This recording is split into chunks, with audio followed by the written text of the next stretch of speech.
Tonight, we are honored to learn from Professor Guillaume Montawong, a leading biomedical scientist, founder of Global Health Biotech, entrepreneur, and the chairperson of the OWSD South Africa National Chapter.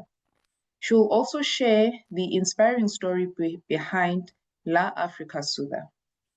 Thank you very much, everyone, for joining us, and we encourage you to engage, ask questions, and reflect on how you too can contribute towards building a vibrant African-led ecosystem.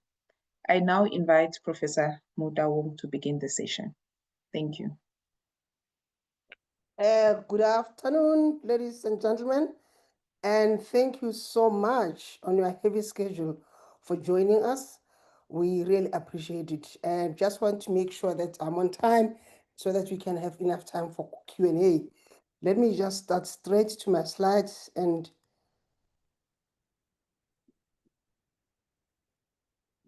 you let me know. Can you see my slide? Yes, we can see your slides, Prof. Thank you so much.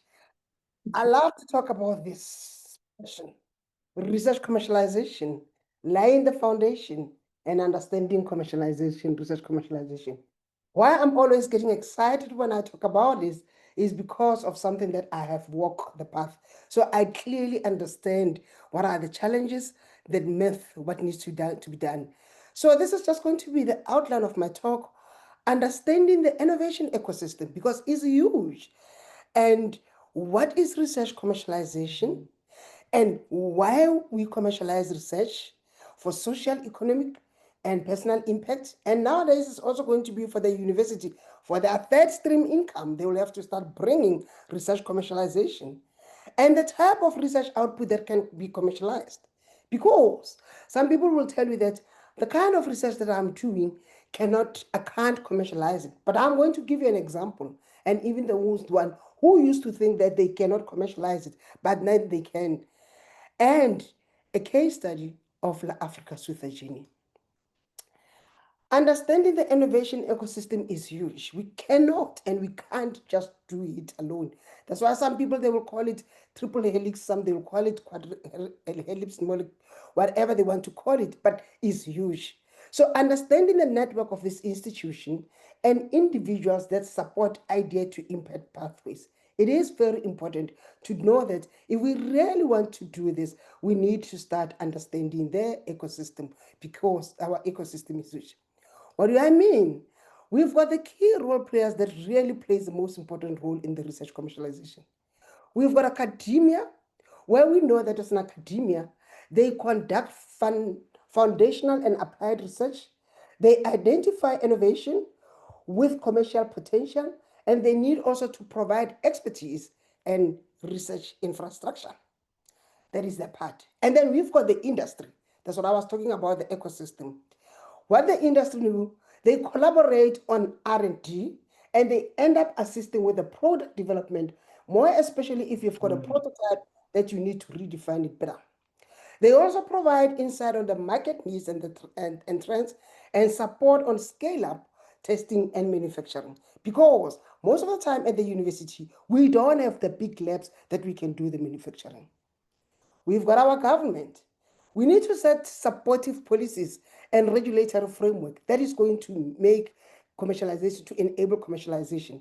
They need to offer incentivized tax breaks and funding and be able to facilitate the PPP, public-private partnership. We also need the investors because we cannot do this without the venture capital. We cannot do this without the investors. So that is going to assist in providing the seed funding of the prototype that you have already developed, or a grant funding for R&D that is going to assist in terms of establishing a spin-off or a startup. They also assist in de-risking early stage innovation and support business development and growth. And we've got social scientists. You can see when I was talking about the ecosystem. Assess socio-economic impact of innovation. They facilitate stakeholder engagement and adoption, also help align innovation with local context and society. That is why nowadays we always talk about multidisciplinary research, interdisciplinary, transdisciplinary, or undisciplinary, the language that I've learned somewhere. We've got our TTO. that helps to assist with the IP protection, licensing, and supporting the startup and the spin-off and filing the patent. Lastly, the end user. Who are you doing this research for? The community stakeholder, where they will provide a feedback on relevance and usability of innovation that you, as a researcher, you have developed it. And they can participate in co-designing, testing, and support local implementation and sustainability. So this is just in a nutshell, just to show the role of research in commercialization, and more talking about this ecosystem. What is research commercialization? It's always been talking about this and move to market. And I always say you bridge that research and the market to deliver impact. And I've just given you a few examples, which we're still going to talk about them. We talk about the patent drug formulation, which is an example, the university spin out, a software, and social scientists, which they're always thinking that they cannot, which I'm also going to talk about it. So in reality, the challenges that we have in the university, and we cannot shy away from them, because we really need to take a bull by its horn and to make sure that we want this animal to start working. Certain things needs to be changed, and it's about time. And we must just be brutally honest with one another that we need to start changing that. What is happening currently? We've got your idea is a research or your innovation. You've got your research. You've got your proof of concept. You've got your prototype. And then it becomes congratulations, well done, you graduate. But now we start talking about students must be entrepreneurship, students must be entrepreneur, students must be commercialize their research, but we really didn't cover that when we're training them. And that is a problem. Now what is happening here? We've got the bridge, I call it a barrier intensity, meaning that you need to go over that bridge where you can talk about commercialization, where you can talk about entrepreneurship, which I'm going to show you. So that becomes a problem, because when you are busy with idea, proof of concept, prototype, no one is telling you about the market. No one is telling you about the technology readiness level. We're all excited about you will develop a prototype and you will publish a paper and you will graduate. Now, in reality, this is how we are training the student. And I'm definitely sure that a lot of us who's got a PhD or graduated, this is how we have been trained. You were trained like this was a template proposal where you write your context of the research, your problem and aim, your literature review, methodology, your planned whatever research activities, thesis, and potential. This looks so beautiful if you look at this. Beautiful, beautiful, beautiful. Now from this, that I'm just sharing it to you here, how we training, we start talking about commercialization, we start talking about entrepreneurship. There is absolutely no way that when you have done this kind of a research with this kind of a template is going to make you to make life easy to go to the market. So from lab to market, there is a commercialization pathway that I've just proposed here. And then I've put the two together so that you can see what is missing when you are a supervisor training the student, or when you're going to be a supervisor, how you want to change it in terms of how you want to train your student. You've got a research discovery, which is for both the proof of concept, the prototype development, validation and testing, regulatory and IP, market analysis and business planning, spin-off company or registration. This is actually the pathway to commercialize your research. But if this is the pathway that we talk about, and then if this is how I have trained you, how do I am going to make sure that this pathway and with this blue research proposal template talk together? They not. And this is why we are struggling. You can just see it there. We talk about you must take this to the market, but when I was training you, you did the research methodology, you did this, but I never talked to you about market analysis of the project that you are doing. We never talk about the business planning. So those are the kind of things that in reality we have to start thinking about what is actually the commercialization pathway. Understand the commercialization pathway. After understanding the commercialization pathway, then one will be able to reverse how we're going to train the student. This need a multidisciplinary support approach pathway so that we can avoid working in silo. So we need the multidisciplinary, where you've got the research discovery, you've got academia. I've already mentioned this. You have proof of concept, which you will have other key player. You have prototype development, which you've got other key player. Validation and testing, other key player, and all this. So you cannot do this commercialization of research alone. You really need this. But now I'm giving you just to start thinking the thought that this is the templates that every time when the students want to come and do research, you give the students this template. And after that, you say to the students, they must commercialize their research. Why we commercialize research? We commercialize research for improving the lives, for job, growth, global competitiveness, and of course, it's very important for personal impact, legacy revenue recognition. And then I just want you to just quick to think of one research idea in your field. How will it create social and economic value? Because this is how we have to start thinking. Now, I'm giving you the research output that can be commercialized, and just to the people to start understanding how this can be done. We've got the IP, which is the intellectual property, and then those are the trademarks, the patents, the copyright, the trade secret. So I've given you the example of that. Those research IP, they can be commercialized, and then this is where I'm just giving you an example that you can license a patent from another university or from another industry, or you can license yours to someone else if you're not an entrepreneur, or the trademark you can also license, and the copyright. That is just an example of the people who always work with these things and always say, but maybe I don't know what I can commercialize, what I cannot commercialize. Secondly is the services and the methodologies. This can be spun off into consultancy, spin out, or service-based businesses. I'm just giving you an example there. We've got the diagnostic technique where one can use the lab test or the screen tool to commercialize it. You can have an analytic method that you have developed. That method that you have developed, you can commercialize it as a new essay and you can sell it to the industry. You can use that as a consulting fee where you've got an technical expertise or in a specialized testing. Or your module that you are developing, or these modules that one is developing, lab training module for students and industry. You can use that, and it's a service that can be commercialized. It's a lot. We've got a software and digital solution, software that can also be commercialized.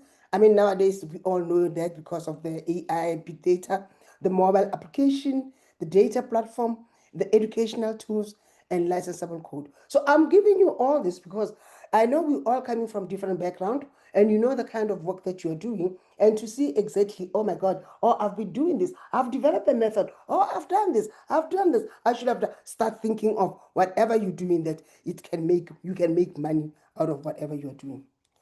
This is more practical, simple products and prototype.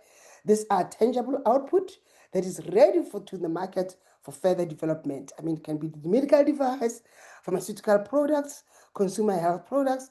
You are a prototype that can, I'm just giving you the example because, so that I'm giving you this, we are from different background. Think about where you are with your studies that you are currently doing with your research. Research tools and reagents often commercialized to support other researchers or industry. Can be a biomaterials. You can develop a stem cell and then you can commercialize a stem cell tissue. You can develop a scaffold and then from the lab, and then you can also commercialize that. It can be another reagent or the enzyme that you have extracted, that you discover that this enzyme can be used as a diagnostic tool to diagnose either malaria. I'm giving that as an example. That is something that can be commercialized, or a lab equipment on how it was custom made or designed or to test the kit. That is just an example. Another knowledge-based output, when structured into a usable format, this can also be commercialized. Technical manuals, policy frameworks, the social scientists, curriculum packages. I mean, those are the kind of things that can be commercialized. So there's a lot. So people always sometimes don't think that it can be done. Then we've got the spin out and the startup, which is straight to the point, which we all know that these are validated research and these entities commercialize multiple output. Now, I must be very careful when I say there is absolutely nothing wrong with the blue sky research. I love it. But it can be very difficult to commercialize blue sky research. That is why in most cases we always say, when are those times when one used to do a blue sky research? Because what is a blue sky research is also known as a basic research or a fundamental research. And of course, we do need this. But I'm talking about now when it comes to move it to the market, it can be very difficult. It refers to any scientific exploration that is curiosity driven with no immediate commercial or practical application in mind, and it mainly focuses on expanding knowledge and understanding rather than solving a specific problem. And I'm not saying there's anything wrong. I'm just giving you an example of sometimes what can be done with the blue sky research. The misconception and the challenges. A lot of people think that only tech can be commercialized, and it's not. Some they will say it's only about the profit. It's just a myth. It's too complicated. It's not. It can rather be maybe expensive. Is a physical product. It's not. So a lot of people think of commercialization of research. One of the things that comes into the people's mind, key physical product. That is why some of the people from the accountancy, other field, they always say, but I'm studying this HR, I'm studying this, how can I commercialize HR? You can. A lot of entrepreneurs, they are running the company, they don't have HR policies. You can go and start being the consultant to the SMEs. SMEs sometimes they don't comply because sometimes they don't understand. They're thinking that they are smaller yana companies, they cannot have policies in place. So there's always people to start understanding that is a service that you can give it to the to others.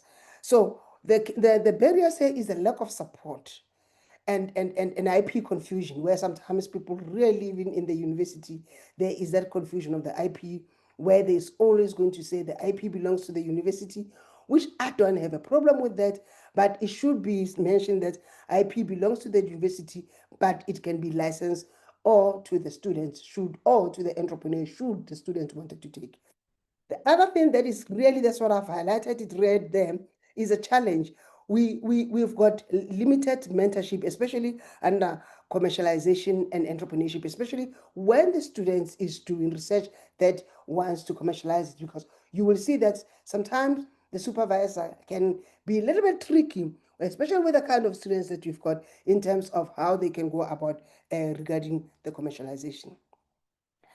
Another challenge is what is happening. It's not like people where they always said we don't innovate. We've got a lot of innovation, I must say, in the university. The issue here is we've got the challenges on how to move those innovation to the people. So innovation or prototype don't move without people.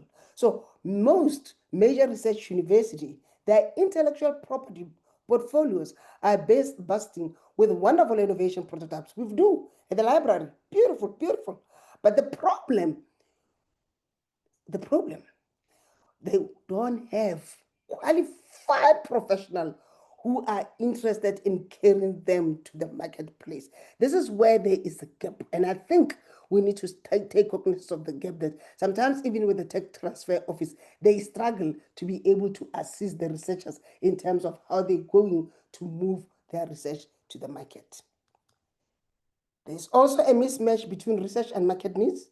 Quite often, research conducted in academic setting may not always align with market demands or industry. University may focus on fundamental research that lacks immediate commercial application or fail to address practical challenges faced by businesses. Because in most cases, when you design this research as a researcher, whatever, you don't think about the market, you don't think about the industry, you just do it on your own. Then at the end of the day, that becomes a mismatch between your kind of research that you have done and the need. There is also a limited, I want to call it a limited intellectual playground in the university. We really need this playground in the university. Research often assigned from top down by supervisor. That's a fact. Student creativity and ownership are restricted. It's also a fact in the university. Innovation and entrepreneurial thinking are stifled is affected the university because you only a lot of you guys here, you have done the topic because the supervisor gave you the topic. My supervisor gave me this topic. My supervisor gave me this topic. That for me, it also needs to change slightly. Few opportunities to explore market-driven solution and commercialization potential is significantly reduced. So we need to look at this. We're going to talk about this in the next slide, how we can really turn around this.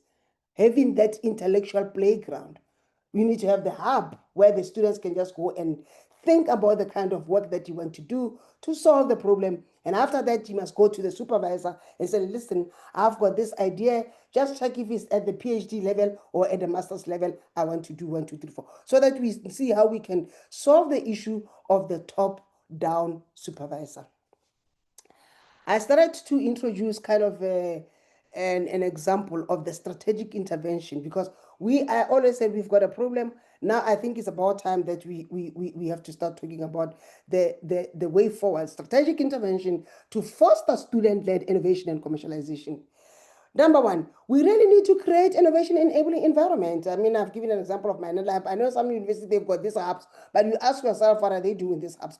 These hubs, they are established ideation labs, innovation hubs, and market spaces. And they are also a design for open interdisciplinary spaces for exploration and prototyping. I think it's about time that we need to start saying to a scientist, nothing stop you as a scientist to be able to work with a social scientist. Is the language that we should be started talking about. We need to promote student-led research models. Can we just, for a change, for the supervisors who has attended this webinar, encourage self-initiated project tied to real-world problems? Let's do that as a supervisor.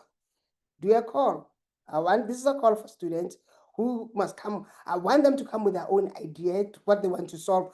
Encourage if we can start having the self-initiated project tied to real problems of the students, I'm telling you, the turnaround time, we're no longer going to have students spending so many times busy with their masters for 3 years, 4 years, because it's going to be the passion, it's their work. We're not going to have students spending so many years doing PhD because it's going to be our passion is their work. But now we are having them because we are the one that give them the work to do because we said we've got a topic that we. So I think we need to offer flexibility research pathway aligned with commercialization. We need to embed entrepreneurship in academic program. Before, this is just an ideal situation, before the students can even start writing a proposal that people will take forever with that, to integrate a module on design thinking and into that proposal, that is something that is going to be able to assist. Partner with business schools and entrepreneur centers. And then we also need to train supervisor as innovation coaches. We need to start moving to shift from project assignment to mentorship and co-creation. We need to provide training on supervising research with commercial intent. We must not be running away from that. We need to launch students research commercialization hub, provide seed funding, pitch competition and fellowship, and we must also be able to provide high potential ideas with funding and resources. Strengthen access to TTO. We need to simplify pathways for students to protect IP and license innovation, provide legal and business support for spin-off and startup. We need to facilitate interdisciplinary collaboration. I'm going to design a call out soon, where you encourage research team that spend science, tech, businesses, and social science, and build networks that mirror real-world innovation system. Of course, recognition and reward, showcase student innovation in annual expo, innovation flares and prize platform, and to be able to create spin-off and successful stories. So in summary, to unlock the full commercial potential of university research, we must shift from top-down project allocation to student-empowered innovation culture. This requires reimagining mentorship, reimagining supervision, creating flexible spaces for exploration and embedding entrepreneurship at a very stage of research journey. Now, this is the question. Have you ever mentor, a guide your innovation work? What impact did he have? So this is now where we are now moving. We need to start shifting from top-down project allocation to student empowerment innovation culture. Please don't tell me that there is no money. Money is there all over. We'll have to go and find that money. If we really want to say we are training entrepreneur and we want them to commercialize their research, we really need to do some of the things completely different. Now, getting started, if you really want to go and start practicing it, a practical step for research commercialization, I've given this as an example, by the way, how to go about it, because I'm saying the problem, but I'm also trying to come with a solution. That solution, it can work for me, for you, it might not work, but it has to work. You identify a commercial potential. Does this research solve a real problem? You must conduct a problem solution fit and market need analysis. I'm going to show you how I have done that with La Africa Sutha. A problem and a solution fit. I'm going to show you that. Lack of novelty, applicability, and scalability. That's what you need. Number two, you have to protect IP, but sometimes you can't protect an idea. An idea is just an idea. You can't protect, you can't file an idea, you know. But you can have to know, if you want to protect it, you can sign an NDA, non-disclosure agreement. That's what you can. But you cannot say, I've got an idea, TTO, I want to file this idea. You can't file an idea. Yeah. So, but you need to engage with your tech transfer or IP lawyer so that they can guide you what to do. But I know sometimes you want to publish, maybe you can do a trade secret, they can guide you. File for patent, copyright, or trademark before publication, sign NDA and agreement. We need to validate the research. You have to demonstrate scientific feasibility and proof of concept. Conduct lab testing is always the case, and you collect evidence. If you've got that, then you can start seeing that you've got the data to support the claim that you're talking about. Conduct market research. You identify potential users, buyers, and competitors. Design thinking is the best tool to do this, where you define your value proposition. Why should someone buy your product? And you need to map the market size, pricing model, and entry. Actually, this is how we should be, instead of now talking about proposal template, this is the language that we should be bringing into this proposal template, where we also have to develop an MVP, minimum viable product, where you can convert research into a tangible product or service, test usability, functionality, and impact. And you need to iterate based on feedback from potential users, because it is very important that if you're going to develop something, who are the user, with the market, and then be able to test it back. You have to build a commercialization plan, how you choose a pathway, license to a company, or you form a spin-off. It must be from the beginning with the kind of research that you're doing, because you already know that you've got a market. You choose a business model or a business model canvas, then you will be able to outline funding needs, timeline, and go-to-market strategy. Secure funding and support. I mean, we all know we have to apply for funding, seed funding, innovation challenges, and then leverage university incubators, accelerator or partners, and then explore partnership with industry or government. So you have to have a team. You cannot do it alone. I mean, I know that when we started our company, we were all just scientists, but we learned the hard way that actually we should have got other people with not being scientists, so that you need a commercialization team where you include researchers, business developers, and industry mentors. Is a fact. This is one of the things that I've learned. That is why I'm constantly in this acceleration program, because of now you've got this business developer. Align roles, product lead, IP management, business lead, and consider co-funding with someone who has startup experience. You launch and scale up, where you register your spin-off, you engage into a pilot program or early customer onboarding, or you refine a real world use and prepare to scale. Then what is just important then, you have to monitor, to learn, and to adapt. And how you do that is where you collect data, and customer feedback is very important, and stay updated with the regulation and industry trends. Continuously improve and innovate based on the users. The users is very important. When you have developed a product, you say to them, this product will do 1, 2, 3, 4, and it's not, and they are telling you the truth.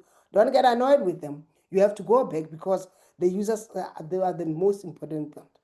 Now, let me just come into that because I want to have time for discussion just to give a case study, a real case study of market research to market. This is real world example. So now if I had to introduce myself nicely now who I am, my name is Professor Kiulebogile Motaung, founder and CEO of Global Health Biotech. Sounds grand. Okay. Now, what do we do? Now we've got a company. For a company, you need to have a mission. You have to have a mission and a vision. You know, we all have a dream. You have to want to see yourself as a global provider of a high quality commercial medicinal products to the middle income market suffering from musculoskeletal injuries. Do you have a market? Yes, I know which market is that. To be a biotech leader in the provision of clinical proven and affordable plant-based products for treating musculoskeletal injuries is a problem that I'm solving. Yes. So Global Health Biotech is I'm just summarizing, is a pioneer biotech specializing in the plant-derived medicinal technology for musculoskeletal health. We've got a patent granted in South Africa and also in Europe. And then we've got 2 products. Actually, we've got more products now that are coming, but at the moment it's 2, the bone and the cartilage. And then we are actually driving innovation in the plant-based medicine and regenerative solution. And we focus on global expansion and investment to provide affordable, sustainable healthcare. By the way, this comes from research from the lab, from masters, one of the master students, Dr. Mapula, was busy doing this. So this was coming from the innovation project, where you have to learn from how did it come. And the inception of the project started with a guy who had a fractured and couldn't have resources. As our hospital, we always struggling, suffering. We don't have resources to do a plaster of Paris. Yes, it was confirmed with the X-ray. X-ray was confirmed, yes, that there was a fracture. After that, the gentleman decided to go and consult. And then after consulting, they gave the gentleman a cocktail mix. I usually call it a cocktail mix. And then, you know how it works. Started drinking this in 2 liter. Drink. And after that, the gentleman went back to the hospital. When the gentleman went back to the hospital, they took the X-ray. After the X-ray, the bone was formed. Ladies and gentlemen, aha, that was our aha moment. Now we said we are now going to solve the problem, and then how big is the problem? The reason why I'm talking about the problem, it is very important to know that a problem must be big, because this is how you're going to make money. So we look at the program, we're looking at the musculoskeletal inflammation and injuries. We look in South Africa, 9.9 million. That's a lot. And then we're looking at what is the problem. The problem is the cost of the kind of the products that we've got. The other problem is the people, they no longer want to use chemical-based products. They want to use, they're going green. The other thing is osteoarthritis, which is also the problem. The other problem, it was the treatment cost. So you package this, because now this is how you're going to take it if you pitch it to the investor. Or this is your problem as a researcher that you wanted to solve. Well, that is our first product that we've got, La Africa Sutha. That is the first of its kind in the market that promotes collagen type 2. We don't have any project that promotes collagen type 2. It has been tested based on our patent. It's a preventative, meaning that you applied before and after physical activity for anticipated muscles and joint. It relieves muscles and joint pain. You can use it for post. It soothes your muscles. And yes, it's a natural anti-inflammatory. I wanted to show you when I was talking to you about problem and solution. When we were looking at this in the lab, working together, trying to solve a problem, and this problem that we want to solve, it must match the solution. When in the problem, the people says, you know what, I've got muscles and joint pain after exercise. I'm now started to think about the solution. I will have to have a natural anti-inflammatory of ointment that can actually assist with it. And then the problem, you said, I need for prevention, for anticipated, and then this is the solution. I will do a dual application. I'll give you an example. And then you said, I'm concerned about the synthetic because I don't want chemicals. I don't want to use chemicals. Oh my God, I want to, you know how people are. Then I said, oh, don't worry. I will use plant-based. We're moving green. and you said, "Oh my God, I'm concerned about the money. Am I be able to afford this?" Then I said, "You're sorted. Of course, mine is cost effective." So I just wanted to show you when you do the problem and you're going to align the solution, make sure that when the user is telling you this, your solution is going to address the user. So I was just giving you that example. And then when you say to a person, "Oh my God, now you're going to give me a product from the traditional medicine, lack of trust in traditional remedy," I said, "Oh, don't worry. Mine is scientifically validated formulation derived from trusted traditional practice." So what is important is to understand the user. When the user is telling you this is the problem and this is the kind of the solution that I want, don't say to the user, "Oh, when you are mad. You've got so many things and you want this. Me now I don't think I'll be able to assist you with this." So you listen so that you are able to assist and to see how you can assist in terms of that. Again, I did talk about the market. I'm giving my example as a market. Yes, market is key. You cannot, if you don't have a market, you don't have a business. And this is where it is very important to understand that you've got a market. I've just given you the market there, that I do have a market. When you take this and you go and pitch it to whoever you wanted to pitch, and you show them that you've got a market, and the market of the ointment is about 6.6 billion US dollar in 2025. Hell, that's a market, and it's still increasing. There is a market. Unfortunately, some of the things we get excited about solving problems. We don't, it's not like we don't feel sorry that the people are sick, but we get excited that we'll be able to make money out of that. And unfortunately, that's how it is sometimes with the kind of businesses that some of us we've got, because otherwise how one is going to make to be able to make money then otherwise somebody will say, "But we should be feeling so," but this is how you show that you also wanted to make money into that. I've just given you that as an example. This were when they were busy working in the lab, not knowing that one day they will be taking another language, and that was the patent that's already been granted. And the main thing, it was the IP in invention that relates to a plant-derived medicinal composition, which believed to have the anti-inflammatory property as well as the ability to promote collagen type 2. Yeah, some uh, responsible for tensile and stimulus chondrocytes.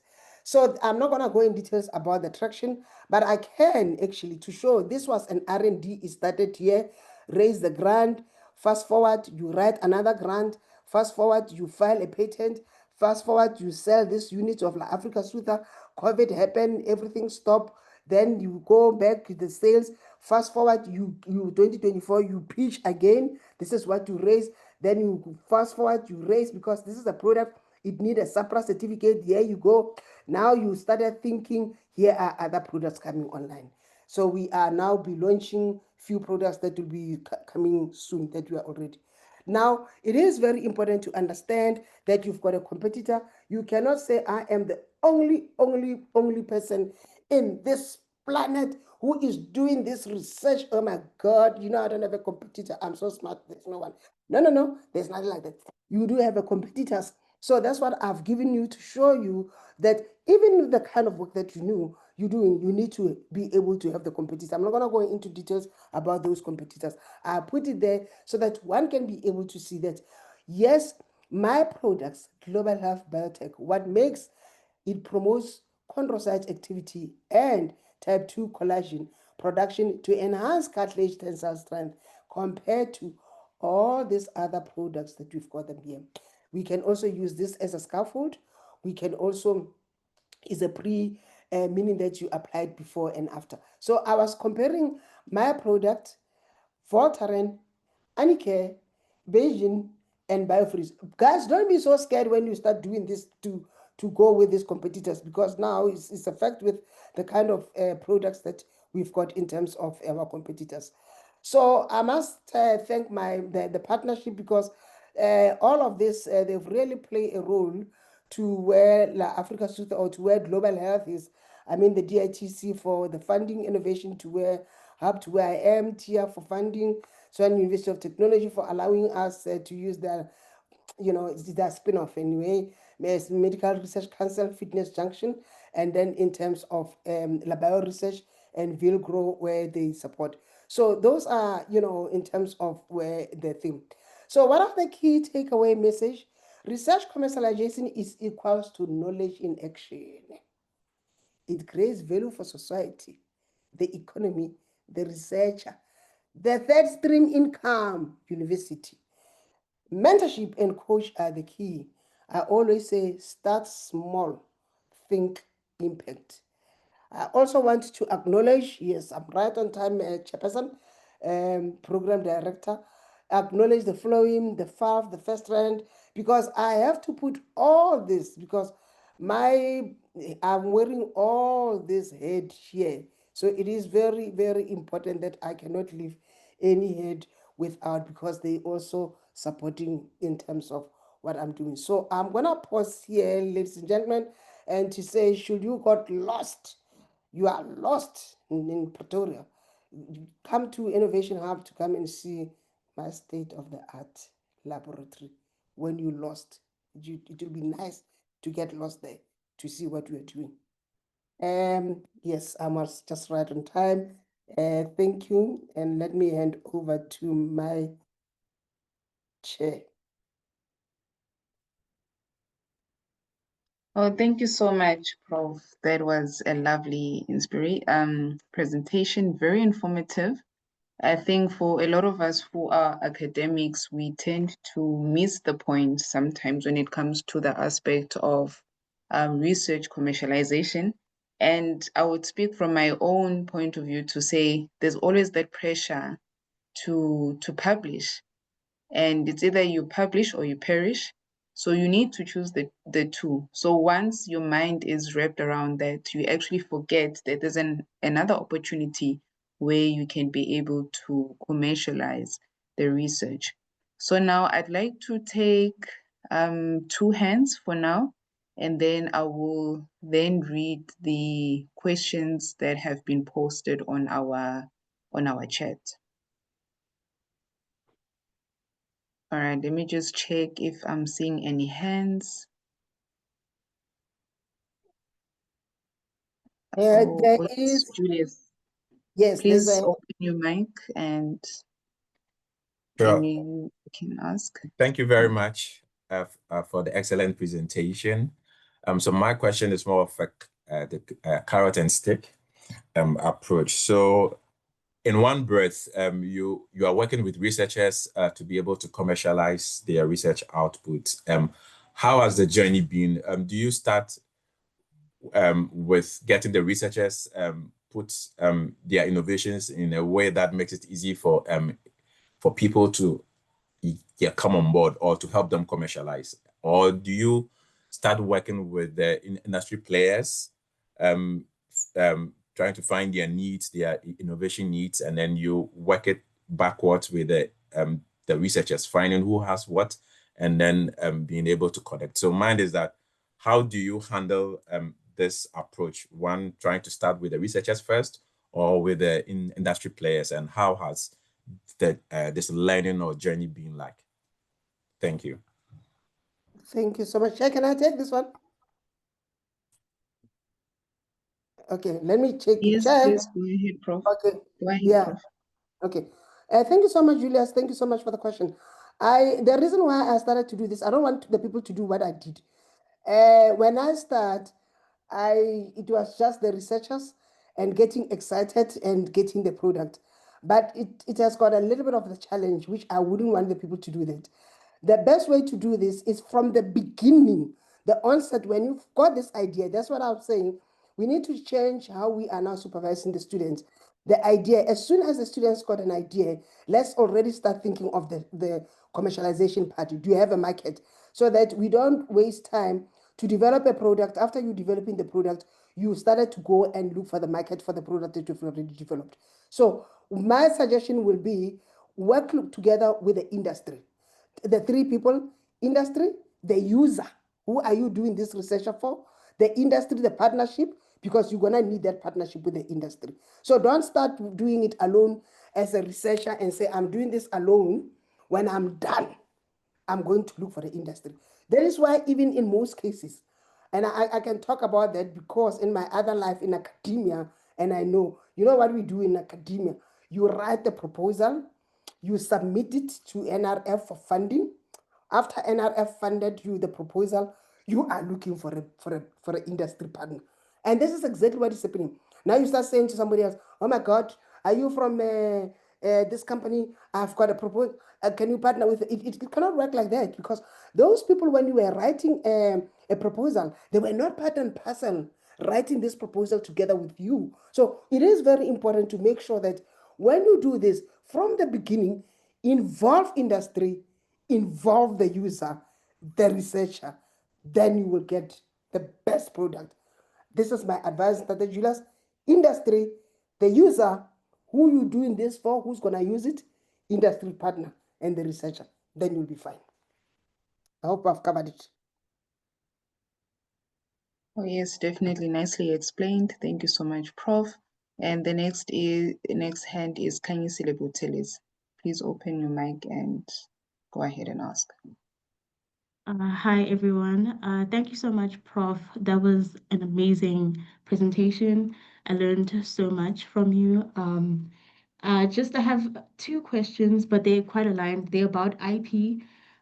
So the first question is, how did you navigate the IP sharing with the university? I know a lot of us, when we enter the university, we sign documents saying certain things, and that the IP rests with the university. But so how did you navigate maybe the sharing of the IP? Did you get some licensing, or did you get a share of that IP? Could you just take us through that journey, if you don't mind? And then the second question is, why did you choose only Europe to patent? Why not Asia or America? Because I know with Asia, there's a whole lot of plant-based medicines. I know also that patents are very expensive. So why specifically Europe? Thank you. Okay, very good question.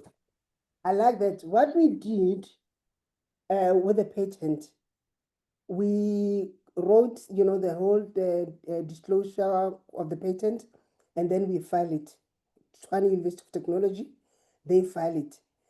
But our name on that patent, Dr. Rajunani, myself, Dr. Maepa, and Dr. Mpilu, all of us who did the work, our name is there. Don't cry to have a patent. It's expensive, it's costly. Let TUT have this patent, and then what they do, they license it to us. So it was an agreement. And then it should be licensed with it can be with the royalties, but according to NIPMO, it's anything between 0 and 5%. I know that because I'm the board member, I'm the chairperson of NIPMO, so I understand exactly how it works. The university cannot say they will take 20% of royalties. It's between 0 to 5%. It is there. They have just changed it every week. So one of the things that makes the students sometimes to be hesitant and to be worried, they thinking that, oh my, the university is going to take their idea, they're going to run with them. Don't worry. Let them file they will be the one. Remember, they need to pay for this. They renew this every year, and it's a lot of money. So don't worry about that. Oh my God, they are paying for this. They are assisting you because your name is there. The fact of the matter is your name is there. Your name is there. Don't want her to say, I want to have it. What do you want to do with it? Because it's so expensive, it's costly. So allow the university to pay for it, license it from the university. Then, when you do a licensing agreement with the university, get a lawyer who can assist you whether you go for exclusive license or non-exclusive license. You get my point? So for some people who are experienced, we already know that if I have to license a technology, I'm definitely not going for non-exclusive. I want an exclusive because I want to license it all. So you need to understand that language as well. But there's nothing wrong if you don't. That's why we've got the IP. They explain to you in terms of, are you going for the exclusive right or non-exclusive right in terms of licensing? So that is one of the things. The filing of the Europe, we were looking at where is the market opportunities in terms of that, because the very same technology transfer, they did the studies in terms of which country they can go and file and where we will be able to. At this moment, because we know that we wanted to get into the European market, like with Germany and stuff like that, then it's going to make the life very easy. Like for instance, I want to start exporting like Africa Sutha to Germany at this moment now.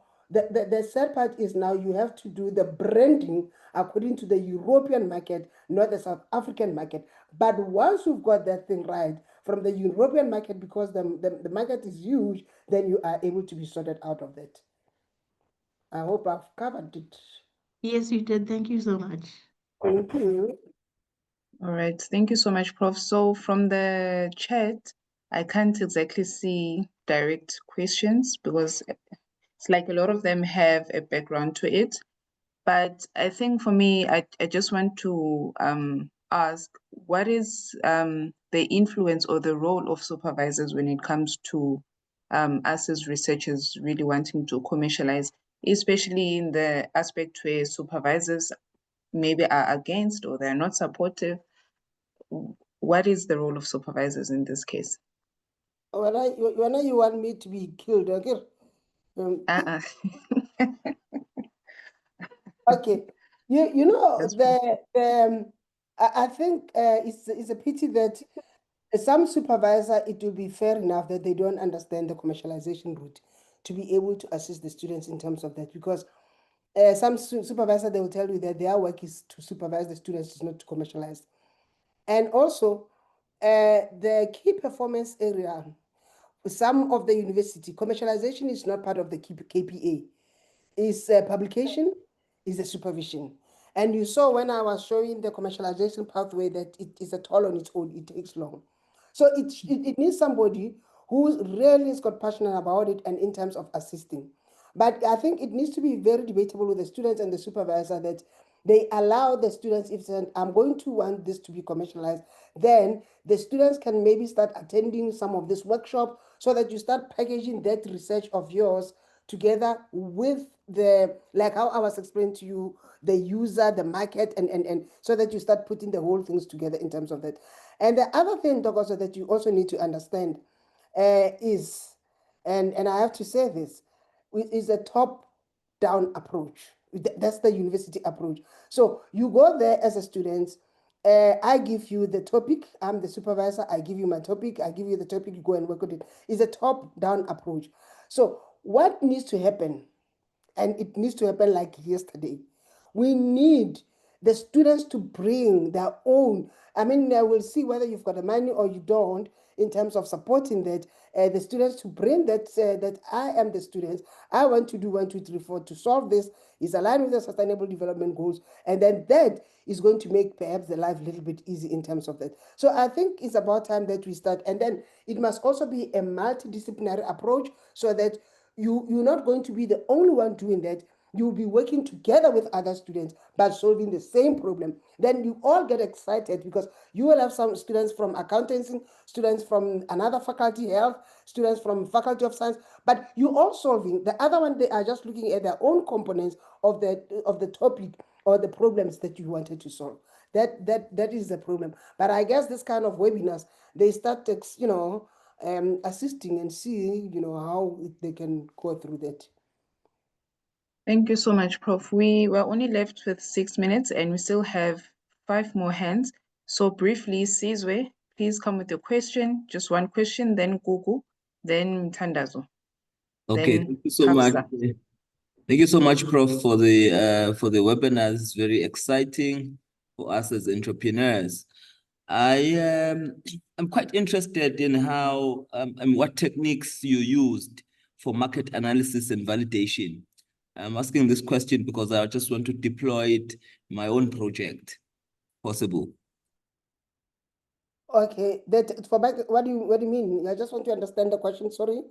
Yes, I mean, what did you use for market analysis and validation? What technique, or is it a research methodology, or what did you use? Let's say if there's someone like me who has an idea and I just want to find out about the market analysis, what techniques can I use, or what type of surveys would you advise on? Okay, you know what I always said? If you've got an idea that you want to see and you want to check if there's a market, what is first important is to understand whether do you have a market for that, the user.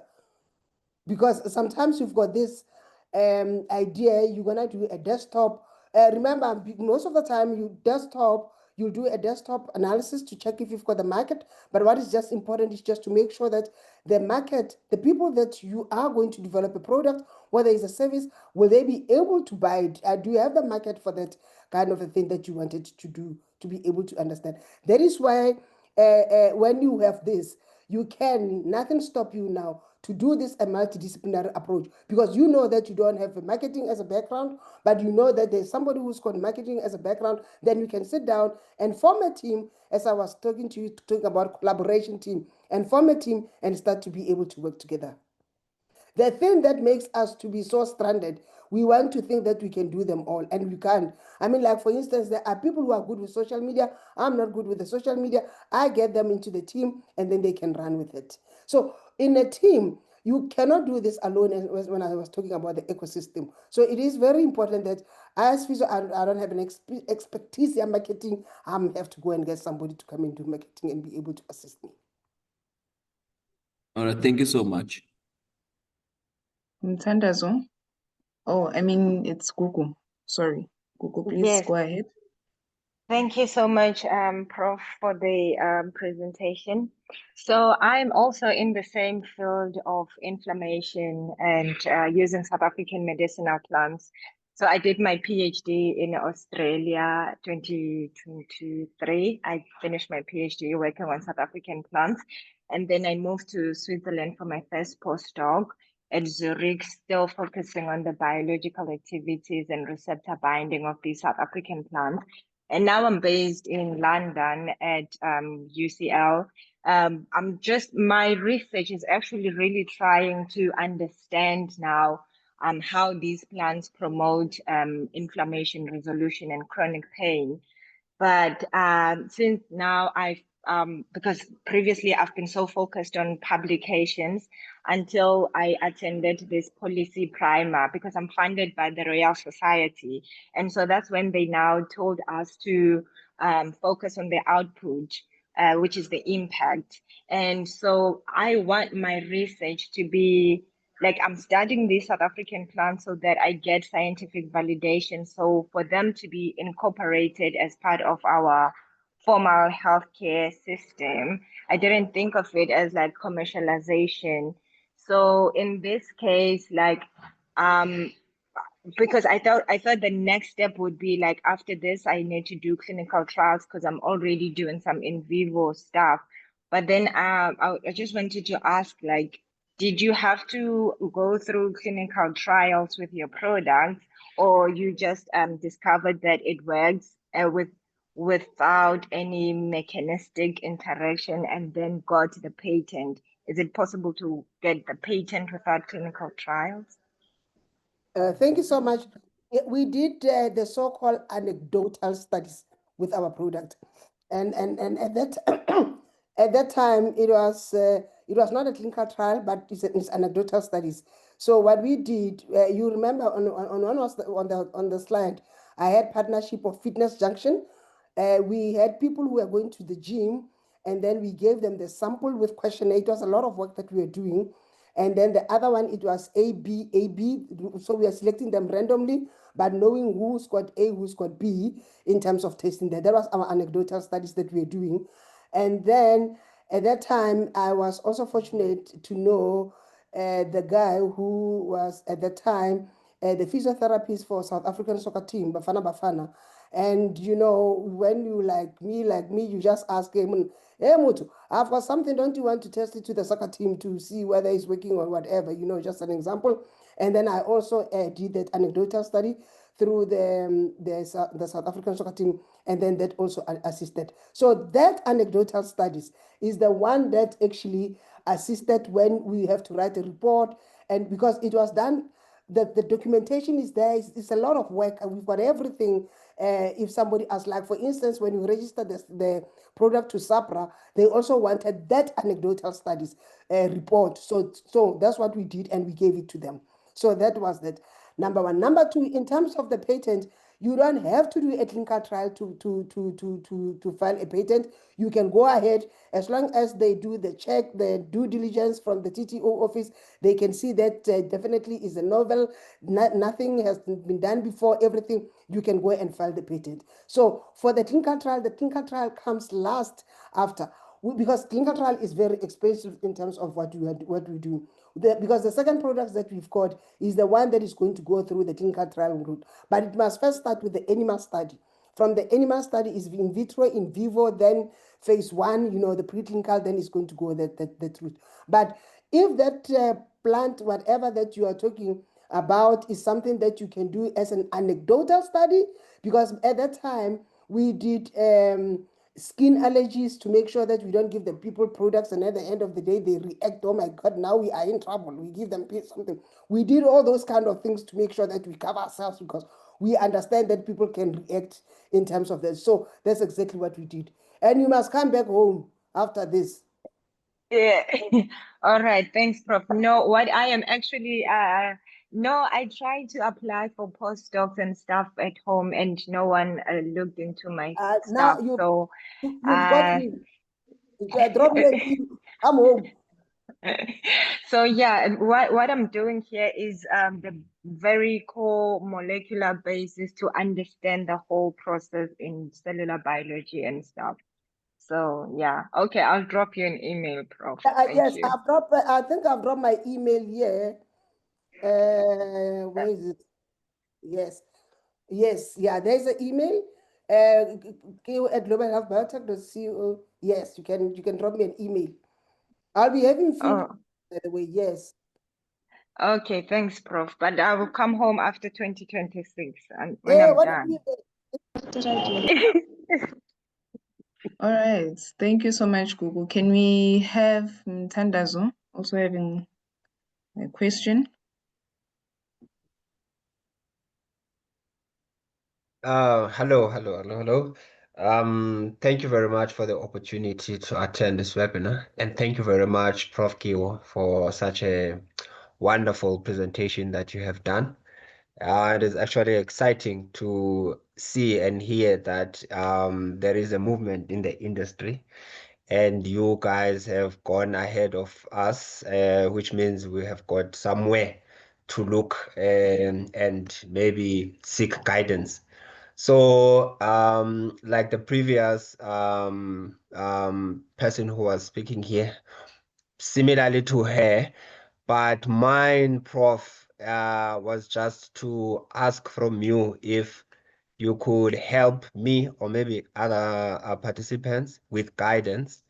I am Thandazwa, by the way. Sorry for not introducing myself. I'm an innovator. Already, there is a product. It's using indigenous plants and it's already selling, but we have started small. We can't go big at the moment. So I still need to refine the product further. Now, the challenge has been to access the labs to do the diagnostic and analysis and all of those things to find out the full spec of the metabolites in the plants that we use fresh and after processing that is in the final product. Quite an expensive exercise for an SMME. So we wanted to do that via university, and we had that challenge whereby you go to the university and then you can't find a supervisor that can supervise you on the subject that you are interested in. But we're still persisting. Now, I just needed some guidance from you if possible, like where I am at in terms of my business right now. If you can just provide guidance that which university, which institution can actually assist me in terms of refining the product. Secondly, if it's possible to do a PhD, because I'm currently finishing my master's, so I would love to enroll my PhD and actually do it using my business. My product has the social impact. My business model is actually embedded on the social and the social impact. So we can divulge more on it when I can maybe contact you and speak to you directly about my business idea and how I want to explore it. Thank you Thank you so much. very much. Yes. Which university are you finishing your master's? Tshwane University of Technology. Okay, all right, it's fine. I'll take you to another university, to where I am. I don't mind. What is important to me An is that email, I we have can the talk impact off. that I want. Yeah, drop me an email, we'll talk off record. Yes, I'll assist you. Okay. Okay, Okay. Thank you very much, Prof. welcome, you're welcome. All right, thank you so much, colleagues. We need to be cognitive about time. We are 5 minutes over 6 o'clock. So I'd like to take the last hand, which is from Hafsa, then Tongwane, Miriam, and Mohora. My apologies if I'm not pronouncing names correctly. Kindly please drop your questions on the chat, and then Prof. Mudawung will make sure that she attends to your questions. Thank you so much. Last question from Hafsa. Hi, Prof. Thank you. Thank you so much for taking this last question from me. Really, you are a light in the darkness in this whole research commercialization context. So I'm really grateful to be here to and listen to you. Prof, I have a very simple question and maybe a little bit of a quick background is that I'm one of those people that you spoke about doing a research with no intention to publish, no intention to commercialize and just to publish. And then along the way, you realize, oh, goodness, this is actually very worth commercializing. And I've been invited to many public engagements where I present this. It's a mobile app and present the prototype and everything. And then after the presentation or conference, they will ask me, but where's the app? You said you presented this, but it's not there. So my question is simply, where to from here for someone who didn't have the intention to commercialize, but you've done the research and you have a prototype. So where to from here? Lovely question. Are you still based at the university? Yes, I am. Okay. I'm at University of Pretoria. Where to from now? You go to TIA, you have already got a prototype. TIA has got a call for this higher education institution that they always, and then we always want actually the workable prototype so that they can be able to fund you for that prototype and then, to refine it even more further. But if you need guidance, assistance, drop me an email as well, and then I can be able to assist you. Just to put an application under the higher education is the way to from now on, and to see how you're really going to define that prototype better. Thank you so much, Prof. Thank you. All right, thank you so much, colleagues. This is just to collectively say to you, Prof. Mutawung, thank you very much for sharing your knowledge, giving us awareness about research commercialization. I think for a lot of us, it's something that we've really not looked into.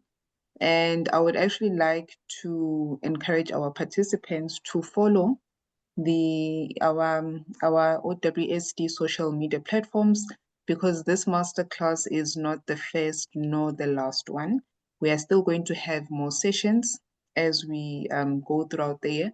So please make sure that you follow us on LinkedIn, Facebook, Instagram, Twitter, and you can also reach out to Prof. Mutawung if you guys have any questions that you would like her to assist you with. Otherwise, thank you so much, everyone, for joining us, and thank you, Prof, so much for your time and really allowing us to give our time and listen to the presentation. Thank you so much as well to the National Chapter Executive Committee. Thank you as well to Marvin, and thank you to everyone that has contributed towards having this webinar. Have a lovely evening. Thank you so much, colleagues. I'm so sorry next time perhaps we'll say 1 hour, 30 minutes, to allow questions. But thank you so much. You're more than welcome to contact me. I've given my email address is there. You send me email, I respond. I know that. Send me the email, whatever questions. If you could not be able to ask question, please kindly send us an email, and I'll try to see how I can assist you. And thank you so much. I'm really grateful. Thank you, and enjoy the rest of the night. Thank you. Take care. Bye.